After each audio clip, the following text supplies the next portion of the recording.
Hello, friends. I'm super excited to bring in Chris today, who I was able to magically connect with in Santa Fe, and here to explore all of the beautiful sound work he does. Darcy, can you read his bio for us before we get started? Absolutely. I'm so looking forward to finding out more about how sound impacts us today with you, Chris, and happy to introduce you. Thank you. Chris Krupar is a lifelong singer and songwriter, as well as a musical performer. His musical journey started back in the 80s when he joined his guitar teacher in a faith-based a faith-based ministry performed in prisons, detention centers, and other places where people needed love and healing. He would go on to perform music for decades. His journey would take him from small local venues to large-scale events, even opening for national recording artists. Along the way, he would notice that despite the venue, there was connection and changes to people's states when music was performed. This caused him to look deeper into the effect of music on people. Several life events, including the passing of his son, would cause a shift of his focus back to the spiritual and healing side of music. He began providing song and sound for retreats. He would go on to obtain his sound healing certification and began providing various sound experiences. Chris also founded Live, Love, Evolve, where he and his soulmate help others on the journey by providing various services, including sound healing and retreat facilitation. Chris is also a student of the teachings of the late Dr. Mitchell Gaynor, who was here from 1956 to 2015. Dr. Gaynor was a pioneering oncologist treating the whole person, mind, body, and spirit, rather than just a specific disease. As a director of medical oncology at the Strang Cornell Cancer Prevention Center, he famously integrated traditional treatments with complementary therapies, most notably sound healing. Regarding the term healing, Chris aligns with Dr. Gaynor's definition, and this is it. To cure means physically to fix something, whereas healing refers to wholeness, a union of the mind, body, and spirit. And this is what Chris brings to everyone that he touches, and all of us get to experience it today. So back to you, Michelle, for the conversation. Yay. Thank you, Darcy. Thanks again, Chris, for coming on with us, my new friend, who I met for a day in Santa Fe.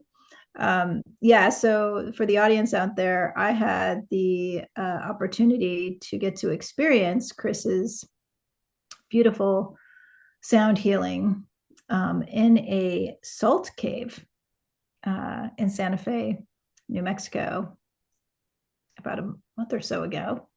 And it was tremendous. It left a lot of beautiful residue and inspiration to me as he was playing this beautiful handpan instrument. Some of you guys aren't able to see this video, but he has his beautiful handpan behind him, which is just very unique.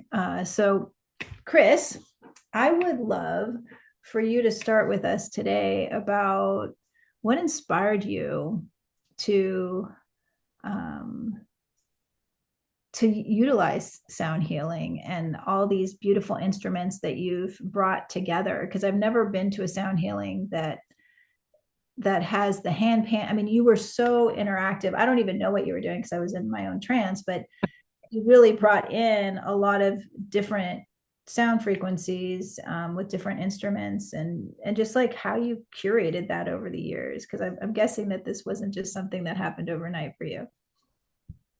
First, I'm going to steal something that you shared. I'm going to let folks know that I will leave good residue on them after my sound healing session. So It I, is. It's really I love that. I good. love that. That's good. That means it remains, right?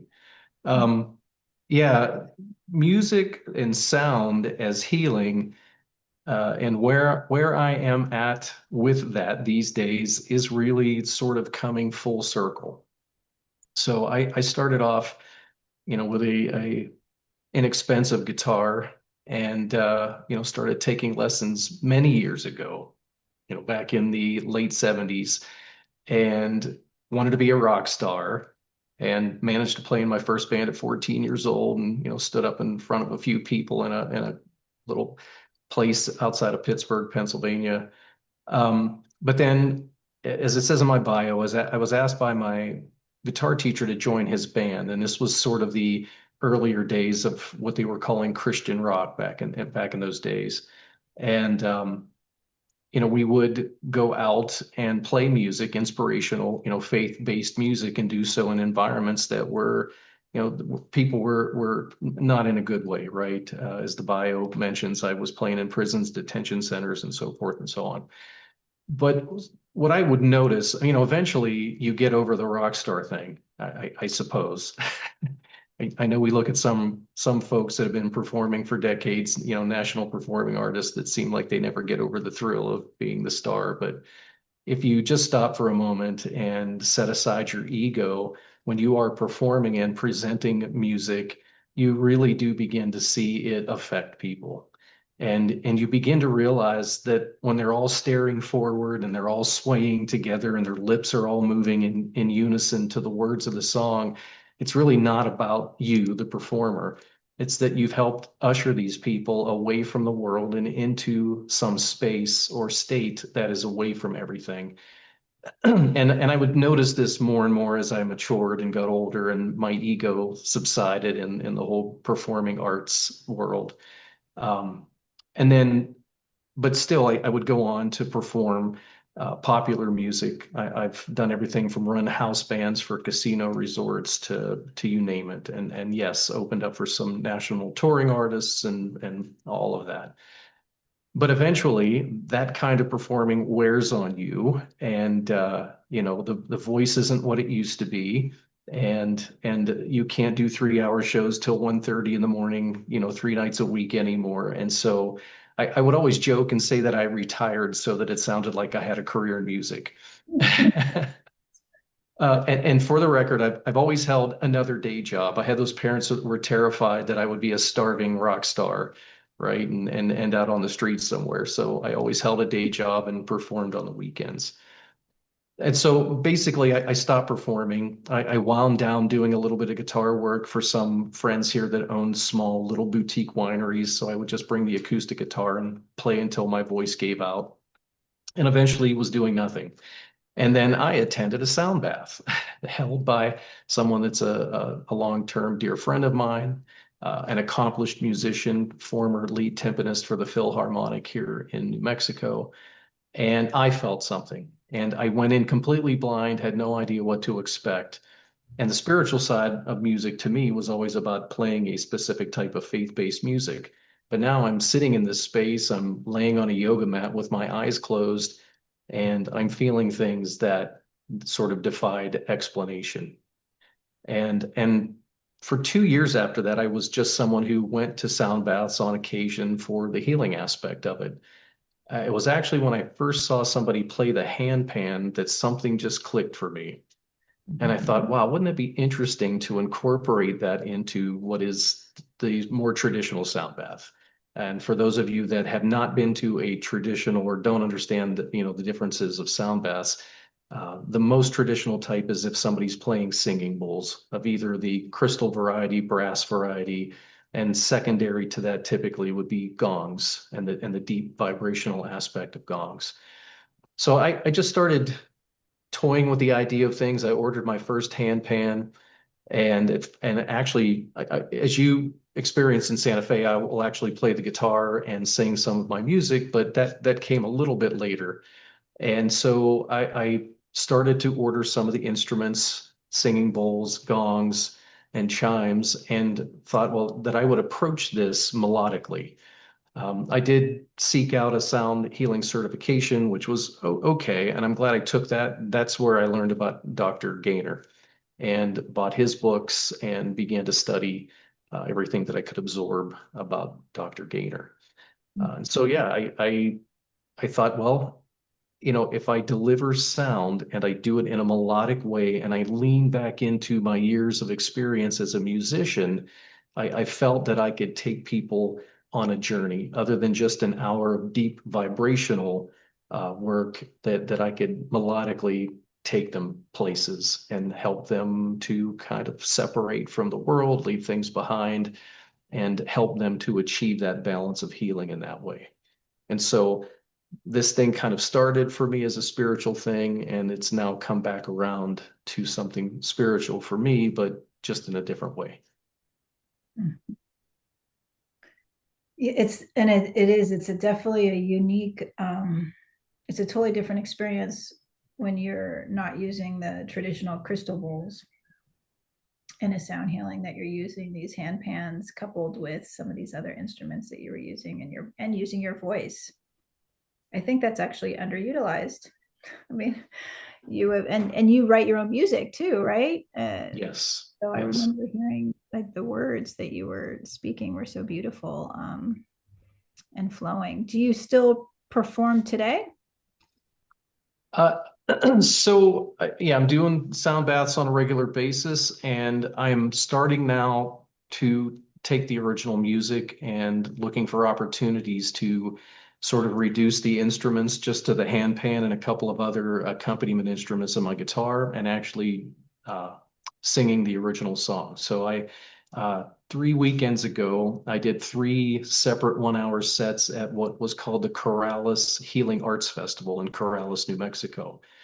They actually had been looking and looking for a performer, and last minute I called and I thought, well, I wonder if, that's something that I could fit in it. So while folks were meandering around and experiencing all the different healing services, I was able to just perform original songs and mostly play handpan. So Wow, I love that. And you facilitate your own retreats and are used, as an adjunct service at other retreats, correct? yeah, mostly I am co-facilitating. Yeah. Frankly, with the day job and keeping things organized with sound healing and with sound performances, the facilitation of retreats is something that I haven't really given that much focus to, but I do get calls often to participate. I actually just scheduled for another retreat in November at Evans Mill in Tennessee, which is a beautiful, beautiful retreat facility. Who knew that Tennessee had a waterfall? um, and so it sounds like, I mean, music has been a part of your life forever. I mean, since you've been, I mean, when you were a young boy, did you think you were going to be doing all of this then? Or was this a calling later in life? So this aspect of it was a result of sort of going through transitions, a lot of spiritual transitions, and um, my thoughts and feelings, and how music resonated with me and how I felt about performing music. And so musically, I've done everything from playing popular top 40 music, everything from 70s to 80s, and all the way up into including contemporary country music. Um, but then also spending that time in faith-based music, and even playing at church services, and leading, what you would call a worship team at a church. And that's has some influence on what I do now, and it has some influence on the music that I do now. Um, whether folks go to church or not, if you go to a church that has a wonderful music program, there is just something about it. It's a beautiful experience. And I don't see much of that outside the four walls of organized religion. And so that's also a little bit of an element of what I'm doing now, is bringing that deep, soulful, meaningful music, emotional music, and delivering it in a way that isn't specific to any organization. Yeah. It gives you a lot more freedom. And I think that's why your music is so healing, you know. So I appreciate that you have done that. Yeah, it really, I mean, I can't say this enough, that it is a full circle thing. Mhm. that I have finally come back around to the place to where I feel like I have something to offer to, to people, to individuals, to the world. Where it goes, what it does. I don't have any visions of big things. I'm just feel confident in what I'm doing. I've seen the results. You've experienced the results of what I do. They speak for themselves, and I'm just going to allow all of this to sort of move along organically. We talked a little bit before we started recording about a cooperation, a coordination that I'm doing with a local casino resort hotel where the hotel doesn't want to be tied to the reputation of the casino. It's Mhm. on a beautiful property. It's on one of our local small Pueblo reservations, and they want to be known as a healing destination. They want to use the conference rooms and the facilities there. And so they had me come over and perform what I do for the executives of the hotel. They had a wonderful experience and they've been in talks, and I will get pulled into some of these conversations. But their plans are to do something bigger. Their conference rooms, when they're fully opened up, can hold hundreds of people. And they're having those big visions. And so now I'm trying to actually understand how I take what I'm doing on this small scale and ramp it up to be able to provide that to a room of say 200 or 300 people. So Wow. That's amazing. Well, I'm super excited that they're open to doing that. I mean, to have a hotel that wants to integrate wellness, that just needs to happen more and more. And that they're bringing you in for consultation can only bring ripples of magic, ripples of healing. So I think that's beautiful. When do you think, are they gonna, do they have like some target dates of when they want to launch some of these they things? seem to want to try to make something happen midsummer. So we'll see. And I apologize, that phone never rings and it's ringing in the background. We actually can't hear it. That's the good Oh, news. it was good. It's filtering it out. Thank goodness. Um, so yeah, and it was really them calling and presenting the idea that sort of pushed me to start to think a little bigger. I've always been content to just let things happen as they will with this organically. I've done the big things before. Before we started recording, I talked about the International Balloon Fiesta here in Albuquerque, and I think it was back in 2011. We opened for the headlining act for that event, and that's, 250,000 people. Now they're not all standing at the stage. A lot of them are, but it's a huge crowd. And so that's the biggest stage that I played on. And I've opened up smaller events for some national touring artists. One of the other bigger events was opening for Dina Carter, a country artist at the New Mexico State Fair. And so I've done those bigger things with thousands of people, and really had no visions or dreams to ever do that again with what I'm doing now. But we'll see. Again, I'm not gonna get in the way of where this could lead. I did, before the hotel folks called, I suddenly became very inspired, and I've been writing a lot more music. I've got over a dozen original songs that I'm very happy with, motivational, inspirational, spiritual music that would be perfect for a larger event. So, the synchronicity of that and the timing of that was perfect. So, Wow. It definitely sounds like the universe is giving you a nudge. And it gets or a louder swift. and louder when you don't listen. So hopefully that, um, and I'm kind of glad it's doing that. Dorsey, I kind of heard, I saw your lips moving. Do you have something you want to ask or share? Yes, I'm really, what you just said caught my attention so much about I'm not gonna get in the way. And I was thinking about, before you said that, about your experience with healing and uh, the from what you've shared in your bio, it sounds like life has thrown you curveballs around, what life events have looked like and the unexpected coming both in, blessed ways and in really, really probably very painful and challenging ways, and that sound and healing have intertwined for you. And I was wondering if you would share about what not getting in the way means for you, and also what about sound has been healing for you? Because I know that you're bringing that to others, and so others could define it probably for themselves, but from the person who's facilitating, if you would share about anything that you feel open to. Yeah, thank you. And I wanted to respond to something that you said, and when you mentioned that what I provide to others, that others could define that for themselves.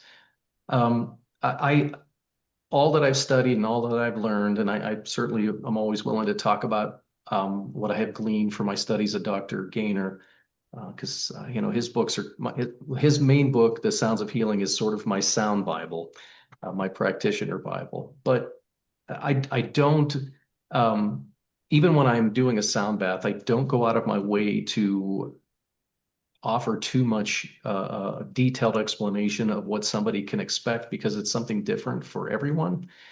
And in doing so, I'm getting out of the way. So to sort of segue into talking about not getting in the way, I think sometimes in the healing world that individuals are so concerned that they're going to deliver a certain that they'll produce a certain deliverable, that they'll go out of their way to sort of preemptively explain that into the situation. They'll try to coax it along in the hopes that they'll get that end result. But going back to all the performing that I've done, I could be on a stage in a casino, gambling machines chiming away, smoke, people are, some folks are intoxicated, it's loud and it's noisy. And despite all that, I could play a certain song and the whole place goes quiet, right? And everybody shifts into that state. And so the benefit of the music and the sounds is self-explanatory. And though I look around the room and it looks like everybody's maybe in the same state, everyone's sharing some level of entrainment as a group and moving together, but also having complete individual experiences. And so I think that sometimes the tendency to want to preemptively define the outcome of a healing service is getting in the way. And the other aspect that I have to say about not getting in the way is I have my entire life have battled self-doubt. And I could come down off a stage and have performed in front of thousands of people, and people would go on and on about how amazing it was. And it was always as if they were talking about somebody else. That has never reconciled for me. I don't really love the sound of what I sound like when I'm recorded, but yet everybody else seems to. That's actually been a blessing. When I talked earlier about, setting aside the ego and getting into seeing the spiritual aspect of it, for me, the only egotistical thing was really wanting to be seen or wanting to do a good job or, wanting to be maybe a rock star, but never believing that it was going to happen. It was always that sort of tug and pull. And so for me, not getting in my own way is that when somebody calls and says, we have these big ideas and we see you helping us bring them to fruition, then I make sure that I don't get in my own way. Because nobody can defeat me quite like me. And so that's been a good and bad thing. I do want to share this for those who have no idea or never heard the term sound healing. Like, what in the world is that? If you've never seen a sound bath, basically sound as a healing mechanism is just presenting sounds, vibrations. They could be melodic or very strictly vibrational, which would be if you went to a session for an hour and listened to somebody playing a dozen crystal singing bowls. And while each one has a note, and there can certainly be some beautiful resonant sounds there, there can also be some dissonance and some vibrational frequencies that are hard to listen to, right? But in essence, those difficult frequencies to listen to are forcing the mind to refocus in a different way. And so while you could go to a concert and have an emotional experience, and everybody's used to hold up a lighter, now they hold up their cell phones and everybody sways together. In a sound bath experience, typically you're lying down, typically on a yoga mat, pillow under your head, And what I'm hoping to do at the most basic level with the music, the sounds, and the vibrations that I am delivering, the most basic benefit that I hope to achieve is pattern disruption. We are so used to our patterns, and unfortunately, many of them don't really serve us well. When you come into a different space, especially like a salt cave in Santa Fe, so the surroundings themselves are so much other than what your normal routines are. You add to that layer of different sounds, different melodies, things that you don't listen to every day, and it's an easier space for someone to then break from patterns, break from the routines, and set the day-to-day aside. I'm actually I'm not very good at meditating quietly, silently somewhere in a room. My mind is very busy. And so you also asked, what is the healing in this for me? Um, when I am playing an instrument, when I am delivering a melody, even if I can't completely quiet my mind, I can limit what I'm thinking about to just those notes. And that's part of what I'm hoping to do for others. Now, there's lots of discussion on certain frequencies passing through the body, having certain benefits. A lot of discussions on the epigenetic benefits of music and all positive experiences in life that imprint on us genetically in one way or another that might actually pass, down to other generations. And there's just so much to it all. And I might address those things or have those conversations in a setting where I feel like everybody's wanting to talk about things at that level. But for the most part, I just want to bring the sounds and I want to help people relax and I want to help them let go. Now, you alluded to life's events and difficult ones, so I will just say this. And interestingly enough, synchronicity is such a cool thing that we are actually having this conversation on what would have been my youngest son's 35th birthday. Mm. So we are celebrating that today. I had 24 years with him on the journey, so I'm blessed to have shared 24 years with him and his life and the experiences that I had with Ryan continue to inspire and bring a lot of joy. And I will say that when he first passed and I got the news, I certainly went through my period of grieving. But only 8 weeks after his passing, I was invited to go to a retreat. Somebody sponsored me to go to a spiritual retreat. And something told me to take my guitar. But for 8 weeks, I hadn't played a note, sang a note, hardly listened to music at all. And I took that guitar and somebody saw me bring it to my room. And so they asked if I would bring it out to the campfire later that evening.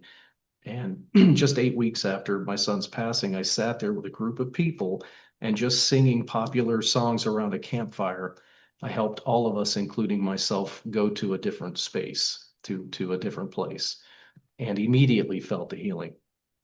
And I did do that for a while, playing just guitar and taking the guitar to retreats.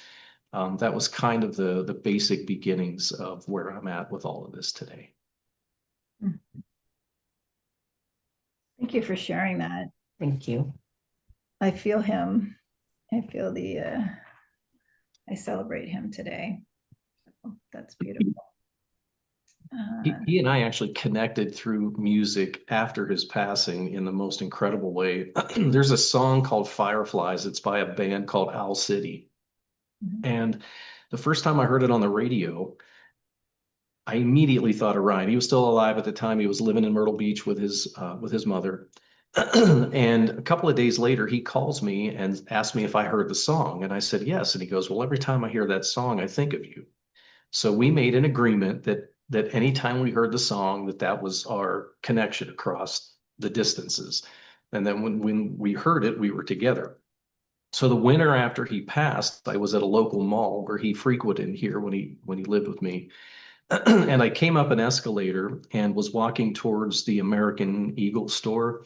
And there was this floor to ceiling poster of this young male model all decked out in their clothing line. And while it wasn't a total doppelganger, he just looked a lot like my son. And while I was in my mind forming the thought of, wow, that looked like Ryan, I couldn't even finish the thought. And the Firefly song started playing over the intercom in the mall. In the mall. So that was yeah, one of many beautiful moments of synchronicity with music involved. So Yeah, I love that. That's the healing in it. And there's something about this handpan that, I mean, your story around it too is just, it sounds like it kind of set you off on a different journey with sound when you got yes. your hands on it. So I think that's what happens when it's in your hand, and the ripple that it provides the rest of us that get to hear you. So thank you for that. The hand pan has brought a lot of magic. I don't know how else to describe it other than that. It was foreign to me in the beginning. I'm a guitarist, and a handpan is a percussion instrument. It just happens to make notes. So it would be like learning to play the congas for the first time, but it's a much more delicate touch. There's more finesse to getting the right sound out of it. I heard a person play one here over 10 years ago. His name's Dean. It actually wasn't popular here. In fact, Dean is the only other person in town that's known at all for even playing the handpan, and he doesn't really play out much anymore. And I was intrigued by it, but didn't think it would be anything that I would own. And then that first retreat that I attended after my son passed, several years later, I attended with the same group again, and one of the attendees brought one. And I just felt like there was something about it. Now, he had just bought it. He was basically learning how to play it there in front of us. Then at another occasion, I hear somebody playing one, and I get really intrigued, and he hands it to me, and he lets me get my hands on one for the first time, and I just felt a connection to it. So I started doing the research to buy one, started taking lessons, and yes, when I'm on this instrument, I can just completely let go, and I go somewhere else, and it's just while anyone that listens to it says it's a beautiful experience. I am always having a beautiful experience when I'm playing it. I can tell. Darcy, do you have any other questions before we transition? Yes, and just thinking what a gift it is to be introduced to something that not only transports you into deeper connection with yourself, but also connection with others in the world. The healing that comes through that's indescribable, really. And I so appreciate hearing your experience and the experience of others who kind of had things find them or stumbled upon them kind of unexpectedly. Because I know so many people listening to this podcast and people that, we interact with at HCS every day are seeking that, seeking a connection with something that is like, this matters to me. And your story is a reminder that it can come. It can come unexpectedly to stay open and keep the ears open. If you were going to leave us with anything for this week, um, anything to keep our ears open for, would there be anything that you would suggest? Well, for those listening that have never been to a sound bath, I would encourage going out to YouTube and doing some searching for a video of a sound bath. While the live experience is a little more immersive, to watch one on video, you're still hearing the sounds and receiving the vibrations, even if it's through headphones. And of course, if you are going to listen to a sound bath, I would suggest headphones with your laptop. But if you only have the laptop or the phone speakers, that's fine. But I would definitely encourage you to put a set of headphones on. It's just if you're struggling with relaxation, if you're struggling with quieting the mind, if you feel like you're stuck in the patterns, and you just can't get out of them, to listen to sound bath music is just a wonderful mechanism to help you, break away, break the patterns, and to kind of let go of it all. And specifically, you could get on YouTube and also do a search for hand pan music. and listen to some of the great handpan players out there. Most people that listen to it are mesmerized by it. It's a beautiful instrument. So Wonderful. Thank you. So appreciate you being on, Chris. thank you. Ditto. Yeah. And if you are wanting to engage in the healing that Chris provides, that he certainly provided me, that it's still residues on my skin. I love it. um, he is located in Santa Fe, but he is open to traveling to, for some events.